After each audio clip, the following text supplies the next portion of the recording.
What's up, boys? Dana White announced 3 new fights for us for UFC 320 and the main event for UFC 321. We're going to talk about all 4 of these fights, but the 3 fights for UFC 320, the main event is going to be Big Ankalaev versus Alex Pereira dos, okay? Merab versus Corey Sandhagen is the co-main, and third from the top is going to be Yuri Prohaska versus Khalil Roundtree, just in case if anybody gets injured in the main event. I see the UFC's plan in there. Now, the main event for UFC 321 is going to be Tom Aspinall, Tommy Boy Aspinall, versus the Frenchman Cyril Gane. We're going to talk about all these fights. I'm going to start with UFC 320. We're going to go from top to bottom. The main event is going to be Big Ankalaev versus Alex Pereira 2. And what are we doing here?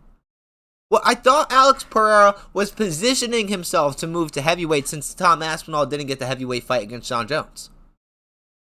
Wouldn't that be the clearest shot? Why is Cyril Gane getting the title shot against Tom Aspinall? That was Pereira's right there. Listen, light heavyweight could have been finally cleared of its law. Well, there's not really a log jam. Alex Pereira cleared all the #1 contenders, but we could finally get a reset if Alex leaves and Ankalaev stays. We get a bunch of fresh new matchups. Who has Ankalaev fought besides Johnny Walker in the top 10? Nobody. Like, do you see what I'm saying here? So I just wish that Alex Pereira moved up to heavyweight, but I'm hoping he goes out there, he wins, he beats Ankalaev. If he beats Ankalaev, then he will move up and fight Tom Aspinall. But I think I'm going to go with Alex Pereira here. Boys, he's a plus 190 favorite. He was an plus 190 underdog. He was a plus 100 and something underdog the first time that they fought, right? But you got to think, he was in Australia when this fight got announced the first time. He wasn't really in training camp like that. He wasn't really himself. He had 4 fights in like 13 months, something crazy like that. He was taking fights on short notice against Yuri Prohaska. This dude was the man of the UFC. He was the face. Then he goes out there.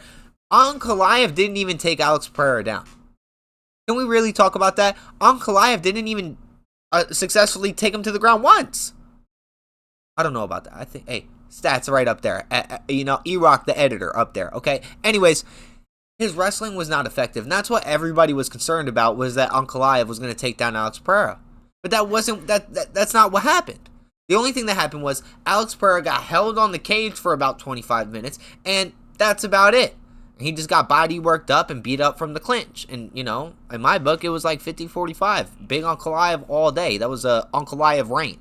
But Alex Pereira downloaded 25 minutes of that data. Listen, he's probably been rewatching that fight footage on every single flight he's been on.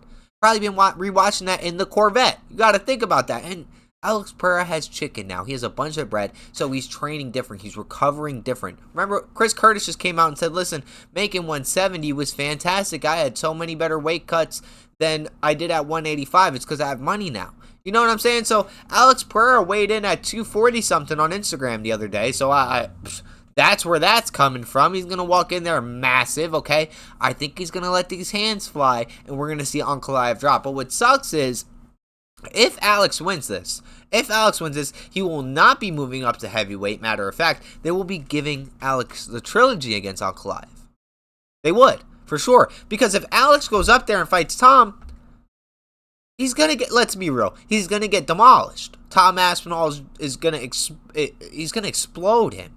He's going to, like, literally, he's going to touch him and he's just going to explode on impact.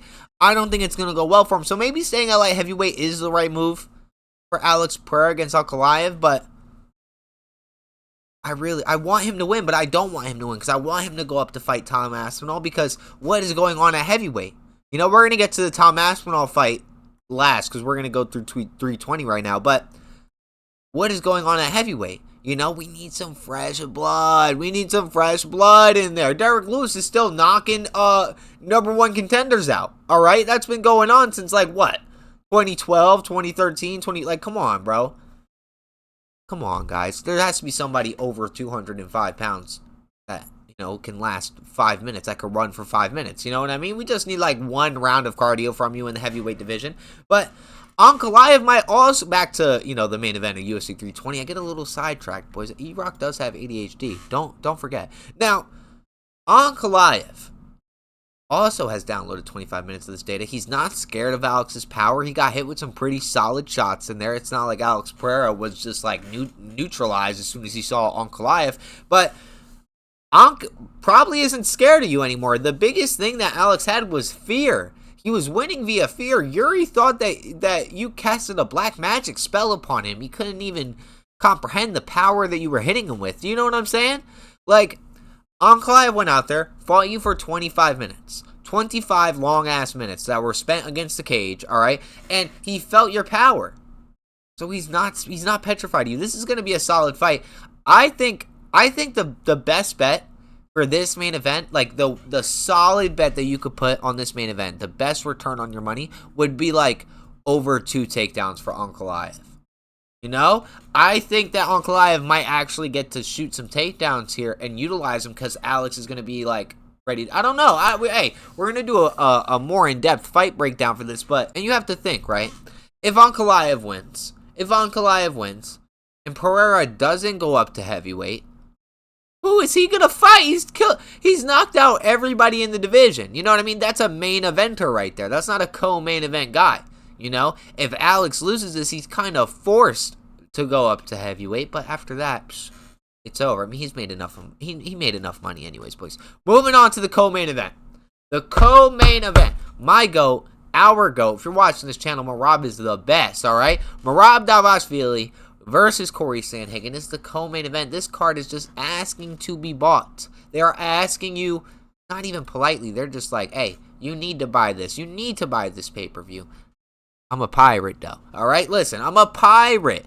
Merab Dvalishvili versus Corey Sandhagen is a solid fight. It's a banger. It's a banger. Corey Sandhagen is one of the most technical dudes I've ever seen fight. He takes mushrooms before every fight camp to download like his opponent, try to uplift his spiritual abilities and things like that. Dude's on Joe Rogan all the time talking about flowers and mushrooms, and I respect that. He's a nice guy. I like that, but he's going to be no match.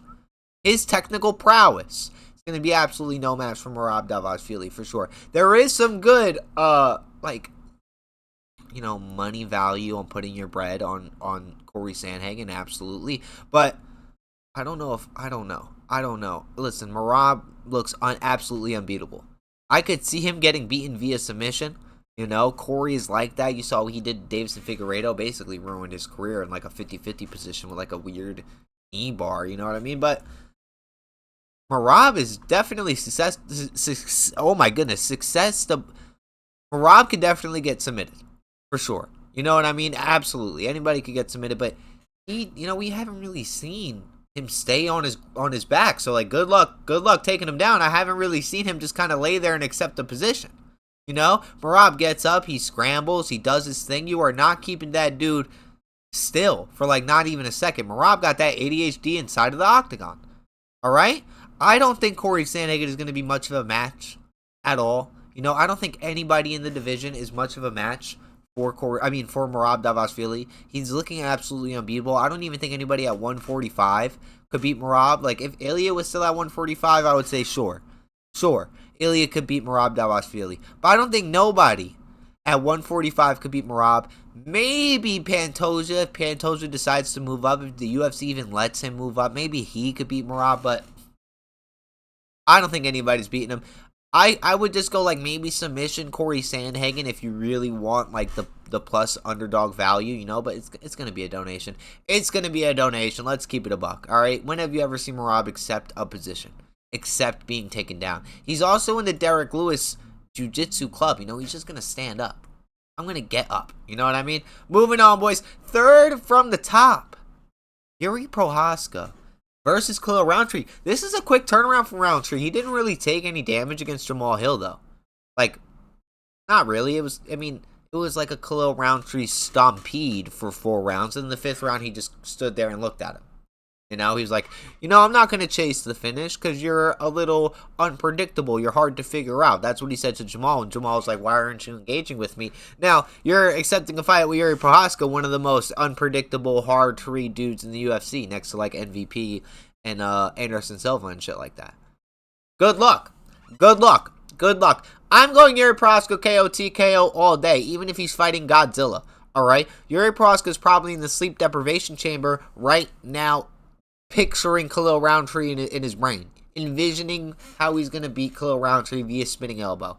All right, we're going Khalil Roundtree. No, Absolutely not. We are going Yuri Prohaska. KO TKO all day. Not even going to be close, but it's going to be a bludgeoning in there. It's going to be a bludgeoning in there. Do not forget, Khalil Roundtree is a cultist. Okay, he's a part of a cult. All right, and Yuri Prohaska is a solid dude from Czech or wherever he's from who trains in the woods. Real samurai, by the way. Real samurai, by the way. Not the fake one, okay? The real one, Yuri Prohaska, my twin. Everybody says he's my twin on TikTok and everything like that, all right? My twin has this in the bag. He's going to beat this bald fucking loser up, all right? No offense, Khalil Roundtree. No offense, all right? You're not a loser. I take it back. I take it back. You're not a loser. You're not a loser, Khalil. You're not a loser, but you are a part of a cult, which is like a little odd. A little odd to me, you know? But hey, you know, people join gangs and shit, so hey, do your thing. You know, but Khalil Roundtree's coming off of, I would not say a war. I would say an absolute thrashing of Jamal Hill. All right? Yuri Prohaska is going to end that reign.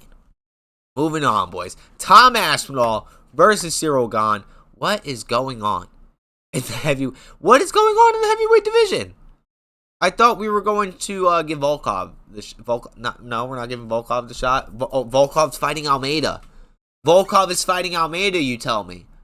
And Cyril Gane gets to fight Tom Aspinall. The only thing that makes sense is they're just trying to tell Tom, like, listen, you get him out of there before the second round. For whatever reason, my brain always told me that John Jones beat Cyril Gane in the first round, but he beat him in the second round. Okay, I thought it was in the first round.